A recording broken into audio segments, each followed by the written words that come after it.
Politicians say the stupidest things, especially our Prime Minister Justin Trudeau. And 2023 was no different. I'm Candice Malcolm, and this is The Candice Malcolm Show.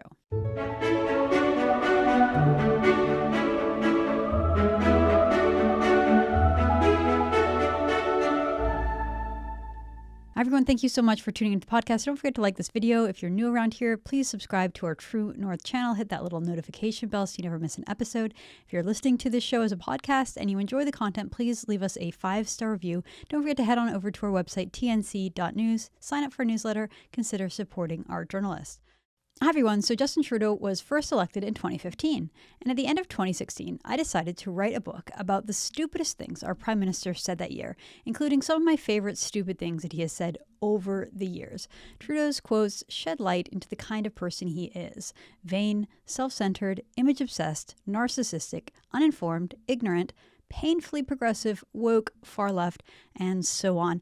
Now, interestingly, our legacy media seems totally uninterested in Trudeau's past quotes. They sort of ignore them or gloss over them. They never really cover them or put them under the microscope to begin with, which is part of the reason why we have Justin Trudeau as our Prime Minister. Well, the book did really well. It sold a lot of copies, and every year people ask me when the next volume will be released. Well, every year we keep track of the stupid things that Justin Trudeau said that year, and we release an article every year called The Top Stupid Things Trudeau Says. So without further ado, here is the 2023 countdown list for the stupidest things that Canadian politicians, and yes, that includes Justin Trudeau, he dominates this list, that they said this year. So let's jump right into it. So number 10, Trudeau says that Canada protects freedom of expression. This just happened on November 21st. So in the wake of a rise of really unprecedented and horrific anti-Semitic attacks and incitements in Canada against our Jewish brothers and sisters, Justin Trudeau steps in and proudly protects freedom of expression, saying that these people can pretty much just say and do whatever they want. Here is that clip.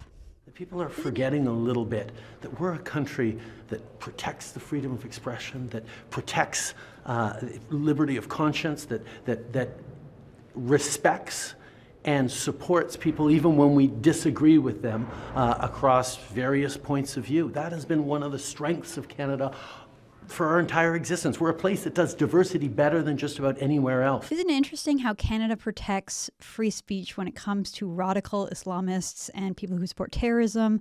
When it comes to the truckers and people who are critical of his government, independent news, Justin Trudeau's love and admiration for freedom of expression seems to disappear. And number 9, Justin Trudeau says that trans women are women. Trans women, of course, are not women. Trans women are men who dress up like women, pretend to be women, and sometimes try to get access to female spaces. They're not women, but according to our Prime Minister, yes, they are. There's no difference. They're exactly the same as real women. Next, on a similar topic, number 8, Justin Trudeau calls Canadian parents who are worried about trans ideology, he calls them hateful. And then just a few days later, he claims that he never did that. On September 20th, he says, let's make one thing clear. Transphobia, homophobia, and biphobia, never heard of that one, they have no place in this country. We strongly condemn hate. And then just a few days later, on October 5th, Justin Trudeau claimed that he never said that people who were worried about parental rights were filled with hate or intolerance. Well, sorry, Prime Minister Justin Trudeau, we have them both on tape. So here is that clip of Justin Trudeau trying to contradict the first clip that we just showed you. And I never suggested that someone who's concerned about parental rights is somehow filled with hate or intolerance. All right, number 7, again on a similar topic, Prime Minister Justin Trudeau lectures concerned parents on gender ideology, claiming that it is misinformation and disinformation fueled by the American right wing. We know that Justin Trudeau really, really hates Republicans. He hates conservatives, and anything that he doesn't agree with, he just writes off as misinformation and disinformation, probably a conspiracy theory or something like that. So here is what this quote looked like. Mr. Prime Minister, please protect our beliefs, our culture as well, the same that you are doing for the rest. So this is where we're coming from. I know, and I've heard this concern many, many times, and I know that it is a very real issue.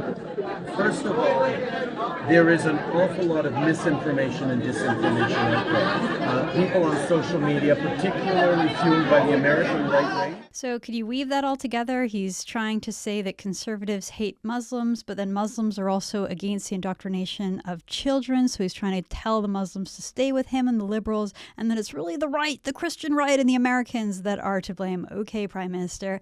Let's move on. Let's give Justin Trudeau a little bit of a break. Let's move on to a different politician. Here we have a Liberal MP in Justin Trudeau's caucus.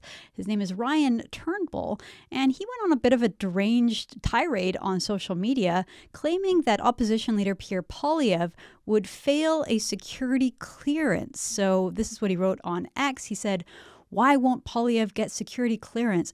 Either he prefers to remain ignorant of the facts so he can continue to mislead, or he has a red flag in his background which would have him fail to gain security clearance, causing him embarrassment." So this is all total speculation, so much so that X actually slapped a community note. This is one of the best features that has happened since Elon Musk took over the platform, is that we now have these little real-time fact checks where users can claim that something's false, and if enough of them claim that it is, they slap on this real-time warning to viewers. So the context that is added here, it says Pierre Poilievre, leader of His Majesty's loyal opposition in Canada, has already undergone a series of background checks as a former cabinet minister in Harper's government. He was also sworn into the King's Privy Council for Canada as a member. Yeah, so there's pretty much no truth to this. It was just total nonsense made up by a Liberal MP. Talk about misinformation and disinformation.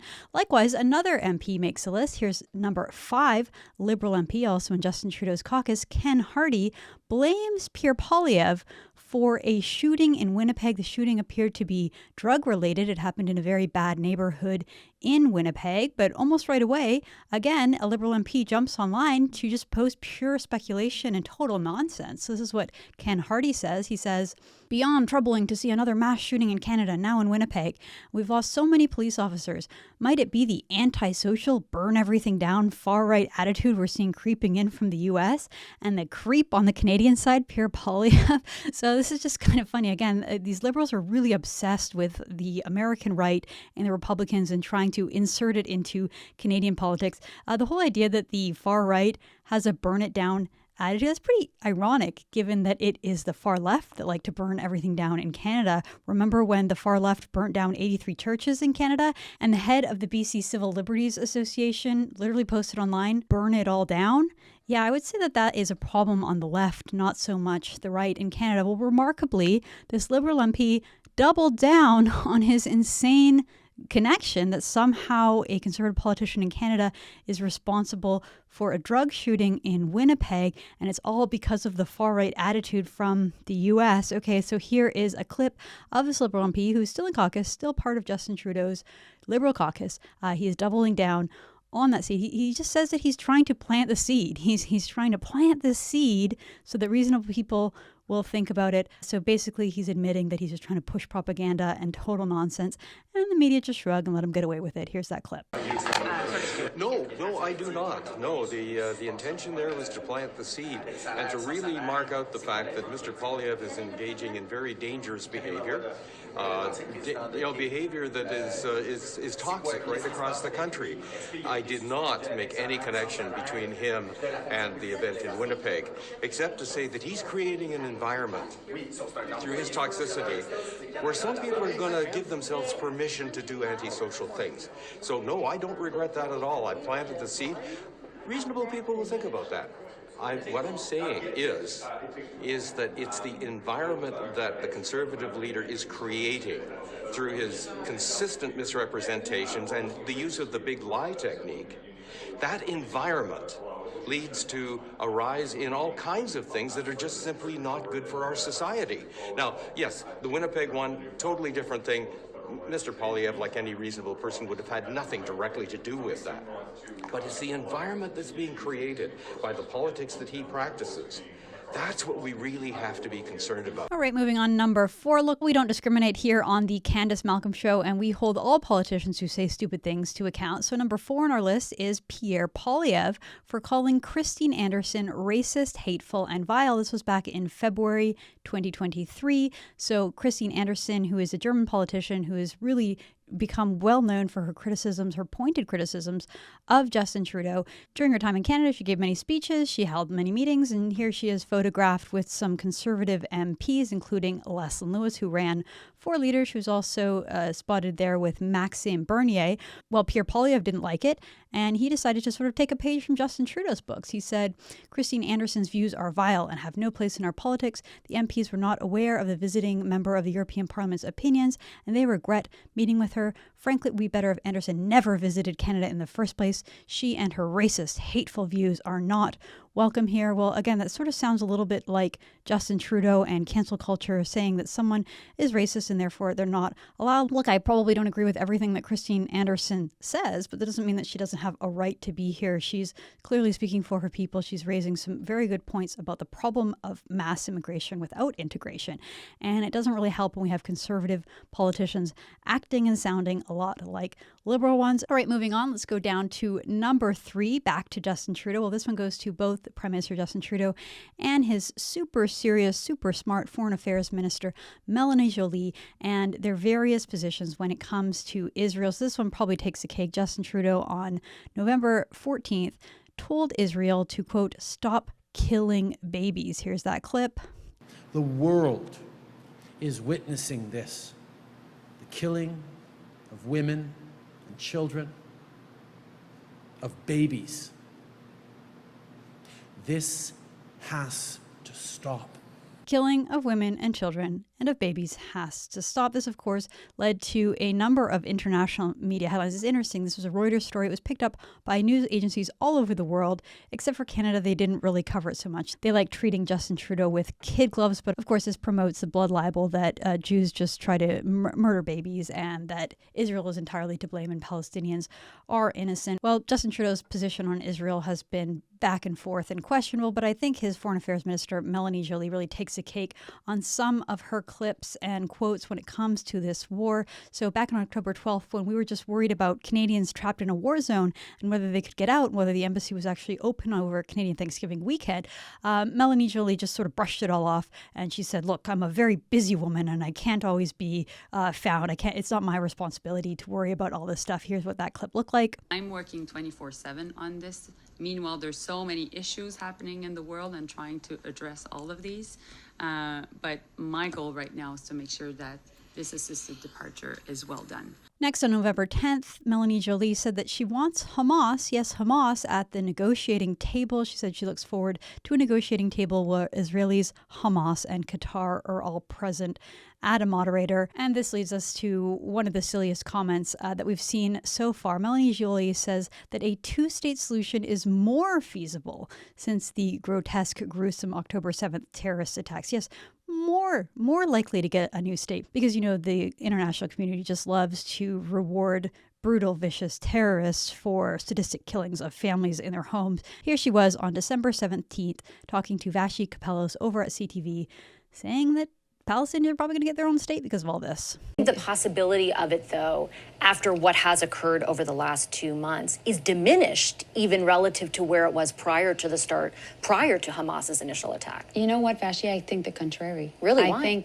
I think because this conflict is so difficult for Israel, so difficult for the Palestinians, so difficult for the world.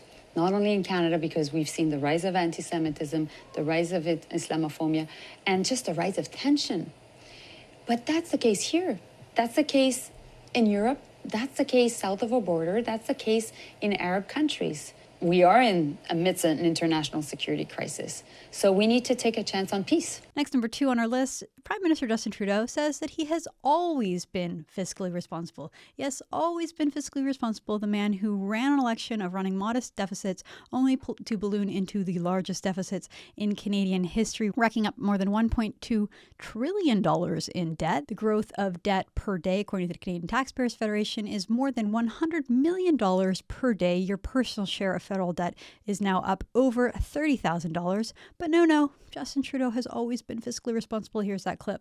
We're going to continue to step up with investments in housing, in affordability, in supporting stronger communities while we fight against increasing impacts of extreme weather events due to climate change. And we're going to do it in a fiscally responsible way because we have been so fiscally responsible over the past years. We have room to respond if there is no more to do. We have the lowest deficit in the G7, the best debt to GDP ratio in the G7. The international bond rating agencies have confirmed Canada's AAA rating. We're the third largest economy in the world with a AAA rating after the US and Germany. So we will continue to be there with a responsible plan to invest in Canadians, while the Conservatives continue to propose cuts in services and programs as a way of creating growth, which makes absolutely no sense. We're going to keep investing in housing, in supporting families, in building a better future while we fight climate change. Now, speaking of fiscally responsible, Justin Trudeau also said that Canadians should use a credit card to pay for large purchases. Yes, if you're going back to school, if you want to go into debt to build a new home or to expand on your home, just throw it on your credit card. That's the fiscally responsible thing to do. Here's Justin Trudeau talking in a town hall in Moncton, New Brunswick, back in April. So, yes, you know if you used your credit card for the first time, if you're using your credit card to invest in a huge flat screen TV home theater system for your basement, okay, that's going to be something you're going to be paying off for a while.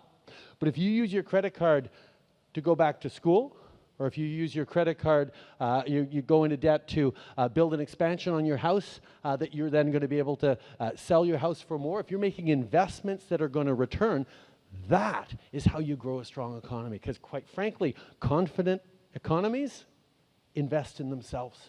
And that's exactly what Canada has done, and that's why Canada is looking so good for the future. And our fiscal path is responsible, restrained, and is going to leave people with more opportunities, not burden, in the coming years. So yeah, I don't recommend taking financial advice from our Prime Minister, from the man who is driving Canadians' fiscal future into the ground, the man who, under his watch, nobody can afford a home. Home prices are out of control. Grocery prices are out of control. Gas prices are out of control. But don't worry, everybody. Justin Trudeau says that he is fiscally responsible.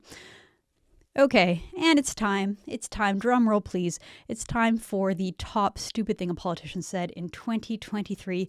This would go back to Justin Trudeau when he claimed back in April that he never forced anybody to get vaccinated. No. You must be misremembering the past. You must be misremembering history. Justin Trudeau would have never, ever told anyone to get vaccinated. That's just not what he was doing. Here is Justin Trudeau trying to make this claim. My responsibility was to keep as many Canadians alive as possible. And all of the scientists and the medical experts and the researchers, not just in Canada, but around the world, understood that vaccination was going to be the way through this. And therefore, while not forcing anyone to get vaccinated, I chose to make sure that all the incentives and all the protections were there to encourage Canadians to get vaccinated. And that's exactly what they did. We got vaccinated to a higher level than just about any other of our peer countries. And that's why we had a less deadly pandemic than most other countries. Now, I see a lot of people nodding along with that. But boy, oh boy, the comments section on the live stream right now is exploding with people who are in deep, deep disagreement. It was just incentives, folks. It wasn't coercion. It wasn't as if you would lose your job and lose your livelihood and not be able to travel, not be able to get on a train or a plane without getting the shot. No. It was just a series of incentives, and Justin Trudeau presided over a free country. It must be nice to just simply get to revise the past, rewrite the past, and to have many Canadians nodding along saying, oh yeah, that's right, Justin Trudeau would never do something so vicious, so tyrannical as forcing people to get a shot that they didn't want to get. Well, there you have it, folks. Canadian politicians really are very, very stupid, and we shouldn't give them as much power as they have. That's our list. That's all for us. Thank you so much for tuning in. I'm Candice Malcolm, and this is The Candice Malcolm Show.